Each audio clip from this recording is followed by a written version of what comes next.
Ayan. Today's video po is magbibigay tayo ng vitamins sa aking mga alagang rabbit. Ito po ang tinatawag na nila, health enhancer. Ito po is iano mo lang sa tubig, ihahalo. Tapos ito po yung mga benefits na makukuha ng rabbit sa Vitamin Pro. Ito po siya yung immunity enhancer, energy enhancer, anti-stress enhancer, digestion enhancer at saka growth enhancer po. Kasi itong vitamins na to is malaking tulong lalo na dun sa mga 1 month off ang edad niya. Kasi magandang vitamins po siya. Ang ginagawa ko po dito is yan, ito lang ito po, lalagyan ko siya ng yung tansyahin lang po, siguro mga ilang kurot lang dapat ilang kurot ng Vitamin Pro. Ayan, tinatansya ko na lang, kayo na po ang magtatansya. Ayan, siguro mga 3 kurot yan o hanggang 5.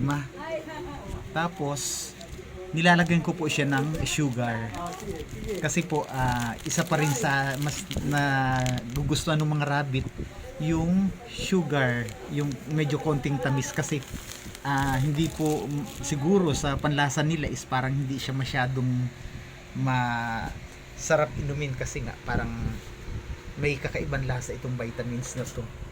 Yan. Tapos ayan po, anuhan na natin, lagyan na natin ng tubig. Ayan. Ayan. Lalagyan na natin ng tubig. Hahalu-haluin lang siya para mag-mix yung vitamins at saka yung sugar. Ayan. Kinakamay ko lang po ito. Ayan. Ayan. Hahaluin mo lang siyang ganyan. Kapag na-dissolve na yung yung vitamins at saka sugar, saka ko naman siya lalagyan ulit ng another amount of water. Ayan. Ayan. Ganyan lang po siya kasi ito yung nakakapagpa dagdag ng energy dun sa mga rabbit, yung konting tamis. Ito naman po is ginagawa ko lang mga 3 times or basta thrice a week ang pagpapainom po nila, hindi pwedeng araw-araw. Ayan, tsaka ako lalagyan ulit siya ng tubig. Ayan, imi-mix natin. Ayan. Ayan, pagkatapos po, ayan, ibibigay ko na sa kanila, sa aking mga alaga. Wait lang po, buksan natin tong cage. Ayan. Kasi sinasara ko dahil umaano sila ano ba to? Tumatalon dito sa cage nila. Ayan. Oy, Lin. Wag ayan po. Mas feel nila yung yung yan. Lakas sila uminom ng ganyan. Ayan po. Ayan. Sarap ng inom nila dun sa vitamins.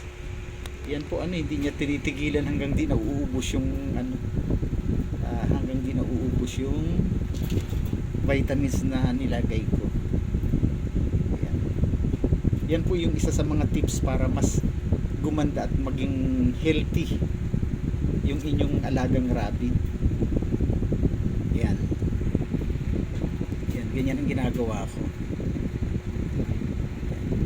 Ang ginagawa ko pong diet nila sa umaga, pellets.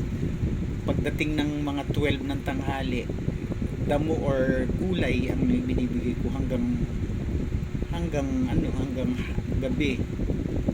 Tapos binibigyan ko pa rin ulit sila ng Integra 3000, yung pellets. Kasi mas sila, mas parang mas nagiging healthy sila pag yung hindi naman totally unli pakain, kundi baitakal din naman, basta 50 ano ba yun, 50 grams yun sinlaki ng ng Rino na lata. Yun po ang parang 25 grams sila lang per head. Nauubos nila yan. Ayan. Yan po yung aking yung aking breeder. Si Celine yung medyo ano, ito yung anak niya. Bagong ano siya, bagong breed ko. Ayan. Ayan lang po yung mga tips ko sa pag-aalaga ng rabbit. Yan ay maaano nyo if ever na interested kayo mag-alaga. Yan lang ang ano niyan. Yan lang ang maintenance niyan everyday. Only water. Kailangan hindi siya nawawala ng tubig araw-araw. Ayan. Ayan. Ganyan lang. Ayan. Pagkatapos nilang kumain yan, mahihiga na yan. Kasi mga busog na sila. Ayan. Yan lang ang ano. Yan lang po ang maibibigay kong tips sa inyo sa pag-aalaga ng rabbit. Madali lang alagaan ng rabbit. Pero medyo magastos din kasi yung pagkain nila at saka vitamins hindi po pwedeng pabayaan mo kasi hindi magiging okay ang katawan nila kung pinapabayaan mo pagdating sa pagkain. Yan. Hindi nila titigilan hanggang hindi nauubos yan. Ayan sila. Ayan. Ganyan sila pag nabusog na, hihiga na yan, mahihiga na sila. Ito pong medyo parang brown na yung kulay, yun po yung nanay, magnanay ito parehas babae. Pinagsama ko sila kasi hindi pwedeng isama sa lalaki. Hindi niya titigilan ng lalaki hindi niya titigilan yan. Yan po. Yan ang aking mga alaga. At meron pa nga po pala akong isang pares. Ayan, yung babae na maganda ang kulay ng pagka-white niya at saka may isa pang lalaki. Binibenta ko po yan. Pares sila. F4 kali na po ito. Kasi ang tatay nito pure breed. Tapos yung nanay niya. Nanay niya na medyo may nag-yellowish na yung balahibo. Ano po yan? F3 kali. Ayan. Binibenta ko po yan. Pag may interesado po sa inyo, inquire nyo lang po ako dito. Mag-message kayo dito sa comment section ko para at least if ever na gusto nyo bilhin to. Kasi last pair po to bali na benta na yung dalawang pares. Yan po. Mura lang po yan. Negotiable yung presyo niya. Kasi bali 2 months and 2 weeks na sila ang edad. Ilang months na lang iintay mo, pwede nang ipa-stud yan. Pwede na siyang ipa-stud para manganak na. Maganda po yan kasi pangalawang anakan ng nanay niya yan. Yung for breeder talaga siya. Maganda ang niya, maganda ang tindig. Yan. Sa interesado po, mag-comment lang po kayo dyan at mag-usap tayo pagdating sa presyo. Kasi